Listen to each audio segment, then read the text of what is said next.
प्रताप सिंह खाचरियावास हैं, पिछली बार भी वो विधायक रहे हैं, इस बार कड़ी चुनौती है। इस चुनौती को कैसे देख रहे हैं आप? देखिए, उनके पहले से मैं राजनीति में हूँ। मैं राजनीति छोड़ करके पत्रकारिता में आया हूँ और पत्रकारिता का काल पूरा होने के बाद में वापस राजनीति में जा रहा हूँ। किसके लिए कड़ी चुनौती है ये तो समझना कठिन है। ज्यादातर चुनाव उन्होंने हारे ही हैं। 7 गारंटियों का कैसे सामना करेगी बीजेपी? 15 साल हो गया, गारंटी देने की जरूरत अब कहाँ पड़ रही है। अब गारंटी देने का मतलब ये है कि मैं 15 साल में कुछ कर नहीं पाया। मुख्यमंत्री अशोक गहलोत कह रहे हैं कि इस बार कांग्रेस सरकार रिपीट हो रही है और बीजेपी के पास मुख्यमंत्री के लिए चेहरा ही नहीं।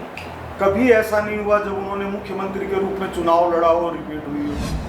नमस्कार, मैं नेहा जोशी, आप देख रहे हैं द फैक्ट इंडिया। राजस्थान में चुनावी मौसम है, अपने पीक पर है और बीजेपी ने इस बार कुछ नए चेहरे आजमाए हैं तो कुछ पुरानों को ही आजमाया है।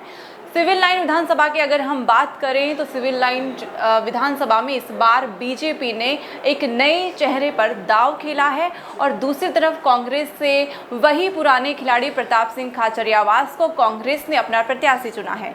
गोपाल शर्मा हमारे साथ जुड़े हैं और वरिष्ठ पत्रकार हैं पेशे से और इस बार बीजेपी के प्रत्याशी हैं। चुनाव की तैयारियां कैसे चल रही हैं सर? चुनाव की तैयारियां तो अभी शुरू की हैं और सामान्यतया महाभारत 18 दिन का था तो आज से मिलाकर के 18 दिन शेष हैं। हाँ। तो आप ये मानिए कि सेनाएं आमने सामने मौजूद हैं और कुरुक्षेत्र में युद्ध प्रारंभ हुआ है। हाँ बिल्कुल। प्रताप सिंह खाचरियावास हैं, पिछली बार भी वो विधायक रहे हैं, इस बार कड़ी चुनौती है। इस चुनौती को कैसे देख रहे हैं आप? नहीं, किसके लिए कड़ी चुनौती है ये तो समझना कठिन है। ज्यादातर चुनाव उन्होंने हारे ही हैं। बिल्कुल। प्रताप सिंह खाचरियावास की अगर हम बात करें, वो तो राजनीति में पहले से हैं, वरिष्ठ पत्रकार आप हैं। कहते हैं कि जहां नेता नहीं पहुंचता वहां पत्रकार पहुंच जाते हैं और जनता की बखूबी समस्या है जो एक पत्रकार समझ पाता है। सिविल लाइन की क्या क्या समस्याएं समझी है आपने? देखिए, उनके पहले से मैं राजनीति में हूँ। मैं राजनीति छोड़ करके पत्रकारिता में आया हूँ और पत्रकारिता का काल पूरा होने के बाद में वापस राजनीति में जा रहा हूँ। और सिविल लाइन क्षेत्र है, ये सिविल लाइन उस तरह का क्षेत्र नहीं है जैसा कि आमतौर पर सोचा जाता है। जैसे जयपुर राजस्थान की राजधानी है, वैसे ही सिविल लाइन्स जयपुर की राजधानी है। तो जयपुर की राजधानी का निर्वाचन क्षेत्र वह 200 विधानसभा क्षेत्र का नेतृत्व करने वाला निर्वाचन क्षेत्र है। तो 200 विधानसभा क्षेत्रों के निर्वाचन क्षेत्रों का प्रतिनिधित्व करने वाला सिविल लाइन क्षेत्र वह कैसा होना चाहिए यह तो अभी देखना बाकी है। अभी तो हम जाते हैं तो हमको लगता ही नहीं है। समस्याएं तो आपने सुनी होगी, जनता तो बखूबी समस्याएं बताती होगी। समस्या है, सबसे बड़ी समस्या है जिससे जनता दुखी है, वो समस्या भ्रष्टाचार की समस्या। कहीं पर सफेद रंग ही नहीं दिखाई देता है, सारा दामन ही काला है। बिल्कुल, लालदारी का दिखाई देता है। बिल्कुल बिल्कुल। अराजकता दिखाई देती है, राष्ट्र के प्रति द्रोह दिखाई देता है। 7 गारंटियां हैं जो बखूबी अपनी रैली निकाल रहे हैं मुख्यमंत्री अशोक गहलोत। 7 गारंटियों का कैसे सामना करेगी बीजेपी? हमेशा गारंटी भविष्य के ऊपर आधारित होती है।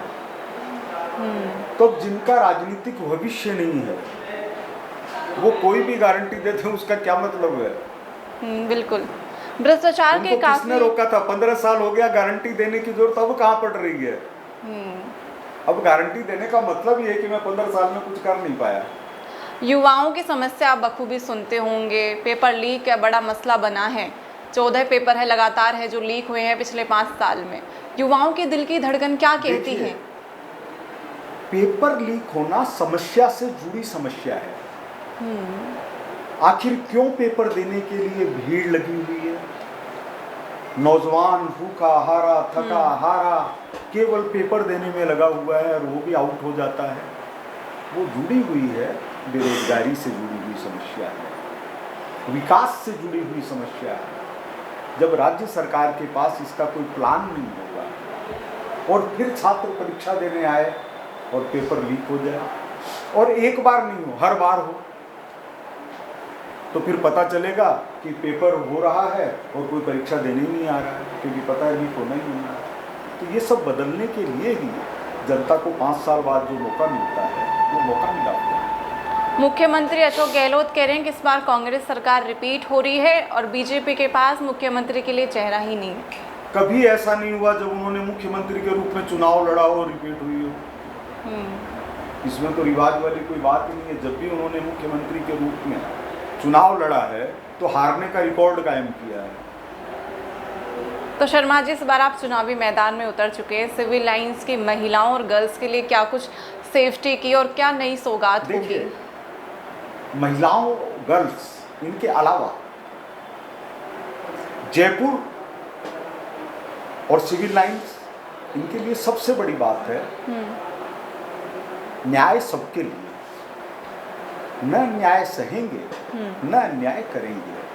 तो जो सिविल लाइंस का क्षेत्र है उसके लिए भी यही है कि जनता का मान, जनता का सम्मान और जनता का स्वाभिमान, ये तीनों कायम रहना चाहिए। ये क्या बात हुई कि जो जनता राज तिलक करके और सिंहासन देती है, उस जनता को उसका जनप्रतिनिधि आंखें दिखाए, उस जनता को कहते हैं बात करो, अभी बात करो, चलो, ये क्या है? उस जनता की वोट के ऊपर आपको यह कुर्सी मिली हुई है, उस जनता की ताकत के ऊपर आप राज्य सरकार का हिस्सा हैं। उनसे प्रेम करना सीखिए, बुजुर्गों के अंदर अपने माता पिता को देखिए, गरीबों के अंदर अपनी खुद की, कभी हमारे यहाँ चूंकि देश का विकास हो रहा है, हमारी अपनी स्थिति को हम देखें, लोगों की पीड़ा का अनुभव करें, उसमें हम करुणा को देखें। जरूरत इस बात की, जब तक आम आदमी निर्भय होकर के थाने में नहीं जा सके, जब आम आदमी सचिवालय के अंदर नहीं जा सके, तो मनुष्यता की और लोकतंत्र की क्या कीमत है? लोग कहते हैं कि हमने तो तुरंत, उसका काम आया हमने पुलिस को कह दिया। तो क्या पुलिस को ये कहा हुआ है कि जब तक हम नहीं कहें तब तक आपका काम नहीं? कितना बड़ा अन्याय है कि किसी की हत्या हो जाए और उसको FIR लिखवाने के लिए सिफारिश की जरूरत पड़े। आपने इस लोकतंत्र को कितना नुकसान पहुंचाया है। कई सभाओं में देखा गया और ये रूमर्स भी हैं और कई चर्चाएं भी ऐसी बनी हुई हैं कि वसुंधरा राजे को इस बार बीजेपी साइडलाइन कर रही है। देखिए, किसी को भी साइडलाइन करना, किसी को भी आगे बढ़ाना, ये सब विषय दलगत राजनीति से जुड़े हुए हैं और कोई दल अपनी राजनीति में क्या फैसले करता है वह उस दल के ऊपर छोड़ा जाना चाहिए। जैसे आज मल्लिकार्जुन खड़गे कांग्रेस के अध्यक्ष हैं, पहले अशोक गहलोत जी को बनाया जा रहा था, तो हम इसकी मीमांसा करें कि अशोक गहलोत जी को क्यों नहीं बनाया गया, उन्होंने क्या बनाया गया।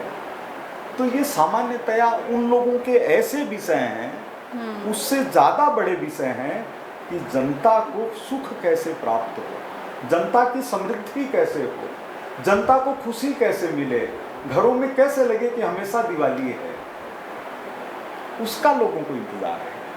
बीजेपी ने इस बार हिंदू कार्ड है जो पूर्ण तरीके से खेल दिया है। एक भी, जितनी भी सूचियां आई हैं, एक भी प्रत्याशी है जो मुस्लिम नहीं है। तो क्या पूरी तरह से हिंदू कार्ड खेला है बीजेपी ने? नहीं, इसमें इस रूप में देखना चाहिए कि जब कश्मीर घाटी के अंदर चुनाव होते हैं तो हम पूछें कि आपने हिंदू को क्यों नहीं टिकट दिया? जयपुर की सारी सीटें हिंदू बहुल हैं।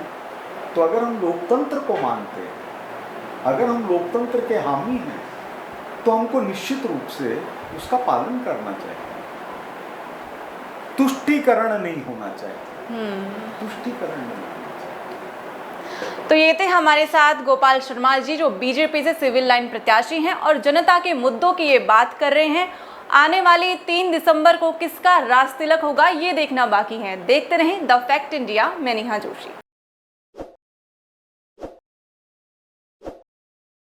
ताज़ा खबरों के लिए विजिट करें द फैक्ट इंडिया की वेबसाइट और डाउनलोड करें द फैक्ट इंडिया ऐप।